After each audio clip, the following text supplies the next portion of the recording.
तर नमस्कार मंडळी, बरेच जण म्हणत होते तुम्ही बंगाल पिंपळ्याच्या तलावाला पाणी किती घे.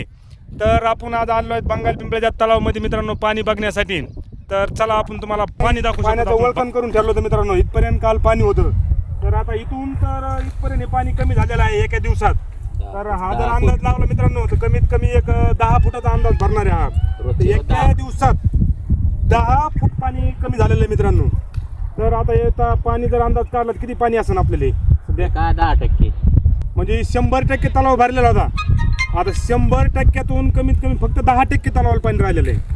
आणि जर समजा एक महिनाभर जर पाऊस नाही आला किंवा 15 दिवस जर पाऊस नाही आला तर ह्या तळ्यातला साठा पूर्ण संपून जाणार आहे मित्रांनो. आणि गावाला काय 15 दिवसात थोडंच पाणी वाढतं लगेच. आणि जर पाऊस थोडा लांबनेर गेला तर गावाला लवकरच पाण्याचा प्रश्न गंभीर होणार आहे. आणि हा पाण्याचा साठा आपण बघू शकता किती टक्के राहिलेला आहे. आणि भरपूर पाणी कमी झालेलं आहे मित्रांनो.